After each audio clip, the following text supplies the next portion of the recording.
Hello students, मेरा नाम अभिषेक है और आज मैं आपको क्लास 8 की साइंस का चैप्टर सेकंड की नेक्स्ट क्लास देने जा रहा हूं। जैसे कि हमने पिछली क्लास में फ्रेंडली माइक्रो ऑर्गेनिज्म के बारे में पढ़ा था, आज हम बात करेंगे उन माइक्रो ऑर्गेनिज्म की जो हम पे हार्मफुल इफेक्ट दिखाते हैं। जैसे कि हार्मफुल माइक्रो ऑर्गेनिज्म यानी such microorganism which cause diseases, ठीक है, इन प्लांट्स, एनिमल्स और ह्यूमन बीइंग। तो यहाँ पे हमें हार्मफुल माइक्रोऑर्गेनिज्म के बारे में दो तरह के फैक्टर्स देखना है। एक तो माइक्रोबियल डिजीज के बारे में पढ़ना है और दूसरा है हमारा फूड पॉइजनिंग। तो अभी हम बात करते हैं माइक्रोबियल डिजीज की। तो some micro organism cause diseases in plants, human beings and animals and these disease causing micro organisms are called pathogens. जैसे कि हमने यहाँ बोला कि पैथोजेंस क्या होते हैं, ठीक है। तो पैथोजन क्या होते हैं कि disease causing micro organisms are called pathogens, यानी वे माइक्रो ऑर्गेनिज्म जो डिजीज फैलाते हैं, दैट इज कॉल्ड पैथोजेंस। अब बात करते हैं डिजीज, यानी जैसा कि यहाँ पर एक वर्ड आया डिजीज का मतलब क्या होता है। तो डिस माने होता है नॉट और इज माने होता है कंफर्टेबल। अगर यदि कोई पर्सन कंफर्टेबल फील नहीं करता देन हम कह सकते हैं उसे कोई डिजीज है। अब डिजीज का मतलब क्या है? It is a condition of a body, it is a condition of a body or a part of it in which function are disturbed or damaged। यानी हमारी बॉडी की वो कंडीशन जब हमारी बॉडी या हमारी बॉडी का कोई पार्ट फंक्शन करना बंद कर देता है या वो डैमेज हो जाता है तो हम कहते हैं डिजीज है। अब disease on the basis of duration दो तरह की होती है, acute disease and chronic disease. Acute disease वो डिजीज होती है जिनका लाइफ स्पैन बहुत शॉर्ट होता है, जैसे कि कॉमन कोल्ड, और क्रोनिक वो डिजीज होती है जिनका लॉन्ग लाइफ स्पैन होता है, यानी जैसे कि डायबिटीज, कैंसर। तो इस तरह की बीमारियां जो होती हैं वो क्रोनिक में आती हैं। तो बच्चों, लेकिन अब हम बात करते हैं कम्युनिकेबल डिजीज और non communicable disease. Communicable disease को बच्चों इन्फेक्शियस डिजीज भी कहा जाता है, because these disease are spread from infected person to healthy person. जैसे कि मैंने यहाँ लिखा हुआ है, such disease which are spread from infected person to a healthy person by means of air, water, food, insect जैसे कि वेक्टर, ठीक है, फिजिकल एंड सेक्सुअल कांटेक्ट। तो इन सभी मीडियम से जो डिजीज फैलती हैं उन्हें हम बोलते हैं इन्फेक्शियस डिजीज, जैसे कि cholera, common cold, chicken pox, tuberculosis. तो इस तरह की डिजीज को हम बोलते हैं इन्फेक्शियस या कम्युनिकेबल डिजीज। अब हम बात करते हैं नॉन कम्युनिकेबल डिजीज की। तो बच्चों देखते हैं नॉन कम्युनिकेबल डिजीज क्या होती है। इन्हें हम नॉन इन्फेक्शियस डिजीज भी कहते हैं बच्चों। नॉन कम्युनिकेबल डिजीज यानी ऐसी डिजीज जो एक पर्सन से दूसरे पर्सन को नहीं फैलती, यानी such disease which do not get transmitted from one person to another by direct और indirect contact are called non communicable disease. And इसमें आपका आ जाता है डायबिटीज, हाई ब्लड प्रेशर मतलब हाइपरटेंशन एंड ग्वाइटर। इस तरह की बीमारियां जो होती हैं वो नॉन कम्युनिकेबल डिजीज में आती हैं। और यहाँ पे मैंने कुछ नोट करके भी लिखा है कि कैरियर और वेक्टर में क्या फर्क है।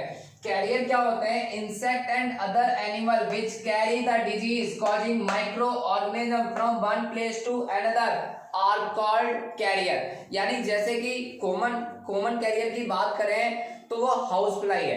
हाउस फ्लाई क्या करते हैं? जर्म्स को एक जगह से दूसरी जगह पर लेकर जाते हैं और इन जर्म्स का उन पर कोई प्रभाव नहीं पड़ता, तो उन्हें हम कहते हैं कैरियर। और वेक्टर्स क्या कहा जाता है? ये कुछ पर्टिकुलर टाइप के कैरियर्स होते हैं, जैसे कि carriers of specific micro organism are called vector. For example female anopheles mosquito, इसके काटने से मलेरिया होता है। तो फीमेल एनाफिलीज मॉस्किटो एक प्रोटोजोआ प्लाज्मोडियम को हमारी बॉडी में ट्रांसफर करता है, जिसकी वजह से क्या हो जाता है? हमें मलेरिया। तो फीमेल एनाफिलीज एक ऐसा कैरियर है जो सिर्फ एक स्पेसिफिक माइक्रो ऑर्गेनिज्म को एक प्लेस से दूसरे प्लेस तक लेकर जा रहा है, and that is called vector. तो जो कैरियर और वेक्टर में आपको डिफरेंस क्लियर होना बहुत जरूरी है बच्चों। अब हम बात करते हैं नेक्स्ट टॉपिक की। तो बच्चों बात करते हैं common microbial disease in humans, यानी माइक्रो ऑर्गेनिज्म, कौन से माइक्रो ऑर्गेनिज्म जो ह्यूमन बीइंग में डिजीज करते हैं। हम सबसे पहले बात करते हैं बैक्टीरिया की, कि कॉमन बैक्टीरियल डिजीज कौन सी होती है जो बैक्टीरिया से होने वाली डिजीजेस हैं, जैसे कि निमोनिया। बच्चों निमोनिया जो है वो एयर के द्वारा फैलता है और इसमें होता क्या है? Inflammation of lungs and high fever. ठीक है, हमारे लंग्स में इन्फ्लेमेशन हो जाता है यानी इरिटेशन हो जाती है, बलगम टाइप का जमा हो जाता है जिससे सांस लेने में प्रॉब्लम होती है बच्चों, और हाई फीवर होता है। और निमोनिया में हम लोग यूज ऑफ एंटीबायोटिक, जैसा कि हमने पिछली क्लास में एंटीबायोटिक्स के बारे में पढ़ा था कि जो बैक्टीरियल डिजीज में काफी इफेक्टिव होती हैं और वो उनकी सेल वॉल को डिस्ट्रॉय कर देती हैं। तो ये बात क्लियर होनी चाहिए बच्चों। सेकंड है आपका ट्यूबरक्लोसिस। ट्यूबरक्लोसिस जो है वो एयर के द्वारा फैलता है, सांस लेने में प्रॉब्लम होती है, फ्लेम होता है, बलगम आता है, ठीक है, और लो ग्रेड फीवर रहता है बच्चों। तो इसके लिए आप बीसीजी वैक्सीन का यूज कर सकते हैं, बैसिलस कैलमेटिक, या फिर आप एंटीबायोटिक्स ले सकते हैं, या फिर डॉट्स प्रणाली का यूज कर सकते हैं। नेक्स्ट है बच्चों कोलेरा। कोलेरा मतलब हैजा, जो वाटर यानी कंटामिनेटेड वाटर या फूड से फैलता है। इसमें आपको वोमिटिंग होती है, लूज मोशंस होते हैं और डिहाइड्रेशन यानी शरीर में पानी की कमी हो जाती है। और इसके लिए आपकी गुड सैनिटरी हैबिट्स होनी जरूरी है, यूज ऑफ बॉइल्ड वाटर, ठीक है, और क्लीन फूड यूज करना है आपने, अवॉइड अनक्लीन फूड, तो ये बात ध्यान रखना है। नेक्स्ट है आपका टाइफाइड, जो कि बैक्टीरिया से फैलता है और ये आपकी वाटर यानी कंटामिनेटेड वाटर एंड फूड के द्वारा फैलता है। इसमें इन्फेक्शन इन इंटेस्टाइन यानी जो हमारी इंटेस्टाइन होती है, जो आंतें होती है, उनमें इन्फेक्शन हो जाता है, अल्सर हो जाते हैं एंड कॉन्टिन्यूअस फीवर रहता है। तो इसमें भी क्या है कि आपको avoid unclean food and water, यानी आपको ड्रिंकिंग जो बॉइल्ड वाटर पीना चाहिए और क्लीन वाटर ही यूज करना है, आपको अनक्लीन वाटर का यूज नहीं करना है। तो ये वो डिजीजेस थी जो बैक्टीरिया के द्वारा फैलती हैं। अब हम बात करते हैं वायरस से फैलने वाली बीमारियां। तो बच्चों बात करते हैं अब कुछ वायरल डिजीज की जो ह्यूमन बीइंग में फैलती हैं। कॉमन वायरल डिजीज, यानी सबसे पहले कॉमन कोल्ड। कॉमन कोल्ड मतलब साधारण जुकाम, जो कि एयर के द्वारा फैलता है। और इसमें क्या होता है कि running nose and watery eyes हो जाती है, हमारी जो सिम्टम्स होते हैं जो हमें दिखाई देते हैं। एंड इसमें क्या करना चाहिए हमें, keep away from the patient and cover nose and mouth during sneezing. खांसते और छींकते वक्त अपने माउथ को कवर करके रखना है और पेशेंट से दूर रहना है। तो बच्चे ये है पहला कॉमन कोल्ड। सेकेंड आपका चिकन पॉक्स। चिकन पॉक्स जो है वो एयर या डायरेक्ट कॉन्टैक्ट से फैलता है। इसमें आपको fever, skin rashes and headache होता है। और इसमें क्या करना चाहिए, पर्सन को अपनी साफ सफाई का ध्यान रखना चाहिए और आइसोलेट रहना चाहिए पेशेंट को। तो ये है आपका चिकन पॉक्स।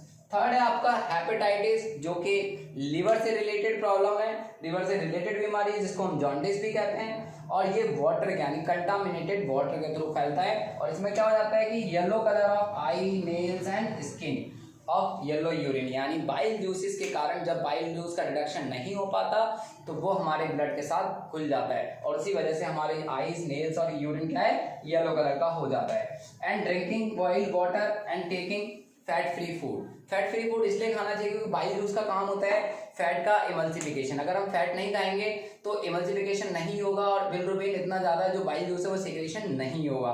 तो ये हमें फायदेमंद होती है, इसलिए कार्बोहाइड्रेट फूड, गन्ने का रस, इस तरह की चीजें हमें यूज करनी चाहिए। नेक्स्ट है हमारा पोलियो।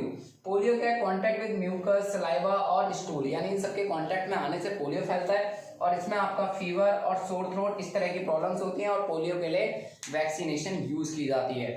नेक्स्ट है आपके मीजल्स, जो कि एयर और डायरेक्ट कॉन्टैक्ट से फैलता है। इसमें फीवर, रैशेस हो जाते हैं हमारी स्किन में और इसका भी जो प्रिवेंशन है वो वैक्सीनेशन के थ्रू हम इसको क्या कर सकते हैं, सही कर सकते हैं। तो बच्चों ये थी आपकी कुछ वायरल डिजीज। तो बच्चों बात करते हैं वायरल डिजीज के बाद अब फंगल डिजीज की, कि वो डिजीज जो फंगस से फैलती हैं। फंगस से फैलने वाली बीमारियों में जैसे क्या है, जैसे कि फूड पॉइजनिंग। अब फूड पॉइजनिंग कब होती है, जब कोई आप गंदा खाना खा लेते हो, यानी स्पॉइल्ड फूड, विकृत फूड, यानी स्पॉइल्ड फूड को खाने से आपको फूड पॉइजनिंग होती है, जिसमें आपको वोमिटिंग हो सकती है, डायरिया हो सकता है, हेडेक हो सकता है और एब्डोमिनल पेन, यानी इस तरह के सिम्टम आपकी बॉडी में अराइज हो जाते हैं। तो इसके लिए क्या करना चाहिए, आपको पर्सनल हाइजीन पे ध्यान देना चाहिए, eating fresh food and properly cooked food use होना चाहिए आपके लिए। तो ये बात क्लियर होनी चाहिए कि फूड पॉइजनिंग में आपको पता लगा कि क्या सिम्टम्स होते हैं। अब हम बात करते हैं रिंगवॉर्म। रिंगवॉर्म एक स्किन डिजीज है जो कि एयर से फैलती है और इसमें क्या होता है कि हमारी स्किन में circular rings on the skin and causes itching, यानी हमारी स्किन में सर्कुलर रिंग्स बन जाती है जहाँ पे इचिंग होने लग जाती है, खुजली टाइप की। एंड इसमें हमें क्या ध्यान रखना है, अपना पर्सनल हाइजीन यानी अपनी साफ सफाई ध्यान रखनी है। ठीक है। और नेक्स्ट है आपका एथलीट फूड। एथलीट फूड जो है वो एयर से फैलता है और इसमें आपका फंगस ग्रो कर जाता है आपके अंगूठों के बीच में, उंगलियों के बीच में, और जिसकी वजह से आपको क्या होती है, इचिंग होती है। इसलिए अपने keep the food feet clean and dry, इसलिए अपने पाँव को धोकर रखना है, साफ रखना है और ड्राई रखना है। तो बच्चों ये चीज थी हमारी फंगल डिजीज। और अब हम बात करते हैं प्रोटोजोआ से होने वाली डिजीज। तो बच्चों बात करते हैं वो कुछ प्रोटोजोआ से होने वाली डिजीज जो प्रोटोजोआ से फैलती है, जैसे कि मलेरिया। मलेरिया जो है वो प्लाज्मोडियम पैरासाइट यानी प्लाज्मोडियम प्रोटोजोआ से फैलता है।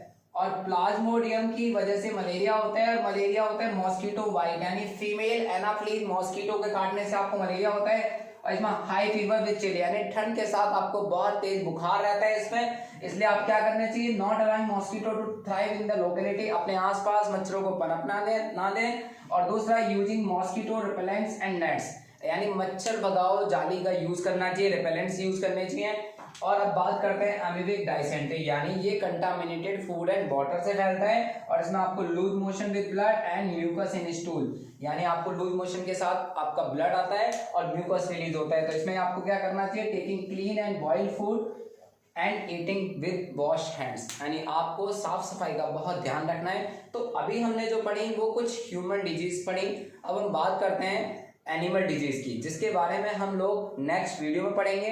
आज की वीडियो में हम लोगों ने इतना ही सीखा, जैसे कि आज हमने communicable disease, non communicable disease और कुछ हमने कैरियर्स, वेक्टर्स और ह्यूमन बीइंग में होने वाली कुछ डिजीज के बारे में जाना। अब नेक्स्ट वीडियो में हम लोग नेक्स्ट टॉपिक के साथ मिलते हैं। आप मेरे चैनल को वाहिगुरु अचीवर्स को ज़्यादा से ज़्यादा लाइक कीजिए, सब्सक्राइब कीजिए, शेयर कीजिए। Thank you so much.